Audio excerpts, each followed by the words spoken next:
Assalomu alaykum, Navrizon Flowers obunachilari. Bugungi kunlaringiz xayrli va barokatli bo'lsin. Mana shunday chiroyli aglanemamizni bugun sizlar bilan ko'paytirib ko'ramiz. Mana Painted Princess sorti Golland bu. Shunday chiroyli akraskalari bor. Barglari katta bo'ladi. Buni oldida detkasi ham bor. Bu onaligini kesmoqchiman, yoshartirmoqchiman, ya'ni. Holatlari juda yaxshi. Menga kelgandan keyin bitta ikkita barglarini tashladi. Endi men buni yoshartirib ko'rmoqchiman. Mana shu yerlardan pochka uyg'onyapti. Yordam beramiz. Pochkalari tezroq chiroyli bo'lib o'sib chiqishi uchun mana shu shoxini kesib olmoqchiman. Oldida mana shunday detkachasi bor. Eng beozor sortlardan rosa chiroyli. Mana ko'rayotgan bo'lsalaringiz. Aglanemallarimiz issiqlikni yaxshi ko'radi. 25 gradusdan balandda. Tozalikni yaxshi ko'radi. Chiroyli qilib barglarni artib, tozalab nima qilib tursalaringiz, rosa chiroyini sizlarga ko'rsatib turadi. Bu gulimizni olganimdan keyin shu o'zini tuprog'ida turibdi. Juda yaxshi tuproq, yengil, havo o'tkazuvchan. Oldida bitta ham detka ko'rmadim. Namlikni yaxshi ko'radi aglanemallarimiz. Spreylarni juda yaxshi ko'radi. Issiq dushlarni ham yaxshi ko'radi. Xona haroratimiz ham yozning kunida konditsionerlar xonalarga qo'ysak ham chiroyli bo'lib o'sib turadi. Yorug'lik tushadigan joyga qo'yingizlar. Yashil aglanemalarni men ko'proq sinab ko'rganman. Nim soya joyda ham juda yaxshi o'sar ekan. Masalan, qorong'ulik bo'lgan joyda deymanda, o'zimiz xonamizda yonib turadigan lampalarimiz yorug'ligida ham mana shu aglanemalarimiz juda yaxshi o'sadi, chunki akraskalarni yo'qotmaydi, juda chiroyli bo'lib o'sib turadi. Qizil aglanemalarga nisbatan juda yaxshi gullardan deyman. Aglanemallarimizni mana shunday qilib sizlar bilan hozir ko'paytirishga qo'yib boramiz.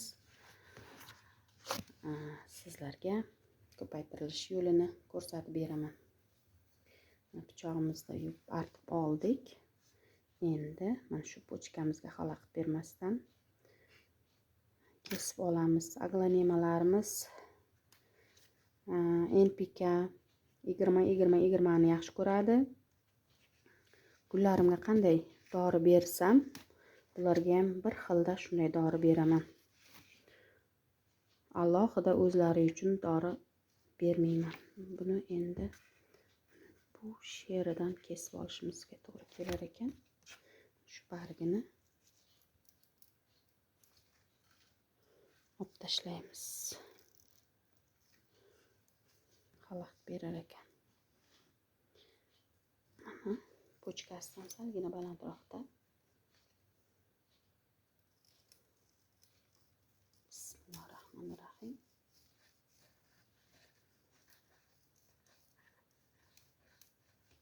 Qo'rqmasdan kesib olsak bo'ladi.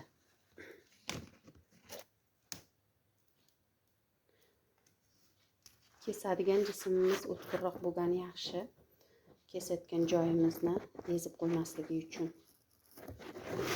Chunki ezib qo'ysa, mana shu tomirlatishga qo'yadigan joyimiz chirib qolishi mumkin. Ko'rinib turgan bo'lsa, tekis juda yaxshi qilib kesib oldik. Endi bu gulimizni mana bu bargini olib tashlaymiz. Xalaqit beradi. Chiroyli barg. Mana bu yeriga Maxim dorimizdan qo'yib qo'yamiz. Chiqisi yo'q, to'kilib ketsa ham gulimizni chirishni oldini oladi. Endi mana bu detkasi ham juda chiroyli bo'lib o'sadi, kattagina bo'lib. Shu yerdan pochkalar, detkalar ham juda yaxshi tez chiqaradi. Bu Golland aglanemallarimiz. Bunimizga ham dachnikdan qo'yib qo'yamiz.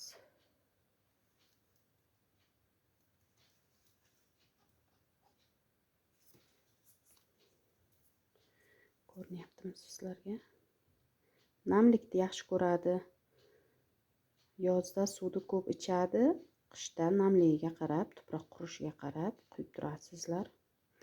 Golland aglanemalari beor, umuman o'zida bir e'tibor talab qilmaydigan gullarimizdan.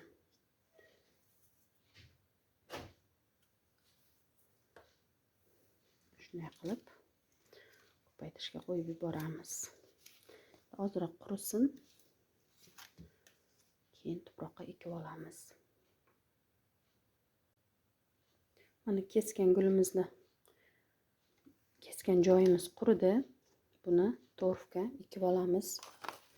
Chiroyli qilib. Torfimiz perlit, vermikulit, torf.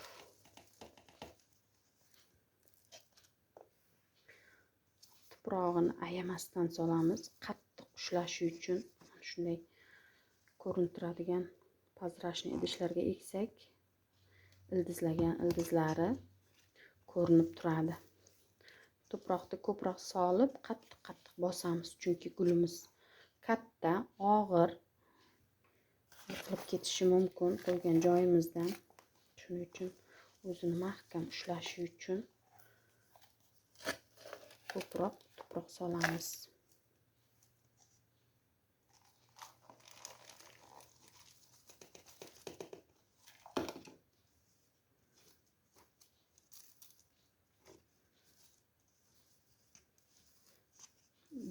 Bosib qo'yamiz tuprog'ini. Ichidagi havolari ham chiqib ketadi. Ham gulimiz mahkam turadi stakanimizda.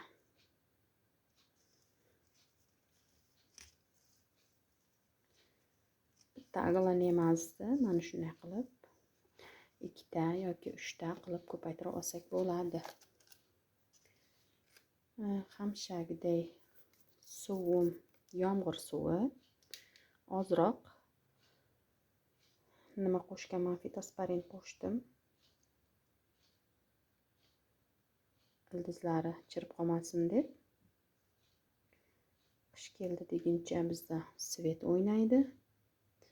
Tezroq videomizni olsak, amal bizniki. Vaqti bilan svet o'chib turadi. Chekka joyda turganimiz uchun, lekin shahar qismida turamiz. Namligi tagigacha yetib borsin. Fitosparinning foydasi juda yaxshi. Chirishga moyil bo'lgan gullarda chirishini oldini oladi. Shunday qilib namlikni quyib olamiz. Juda yaxshi. Endi ozroqgina tuproq solamiz, chunki suv solgandan keyin tuprog'i cho'kadi.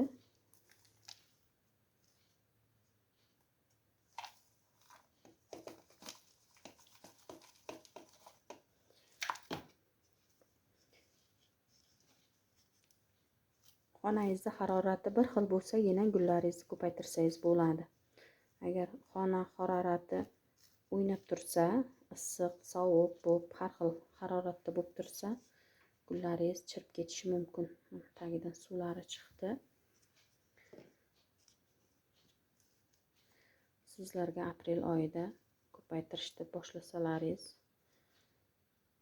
juda yaxshi bo'ladi. Chunki kechasi va kunduzi haroratlarimiz bir xil bo'lib boshlaydi. Tagiga qo'ygan tuproqlarimiz yaxlab qolmaydi. Agar suvga solsak, ko'paytirishga suvlarimiz yaxlab qolmaydi. Sharoitda yaxshi bir xil ushlab turishimiz mumkin deymanda. Shuning uchun gullaringizni bahor oyidan ko'paytiringizlar. Bizda uyimizda harorat endi bir xil bo'lib turgani uchun ko'plab gullarimda mana shunday qilib ko'paytirib olyapman. Mana kraskalari rosa chiroyli. Prinsessa.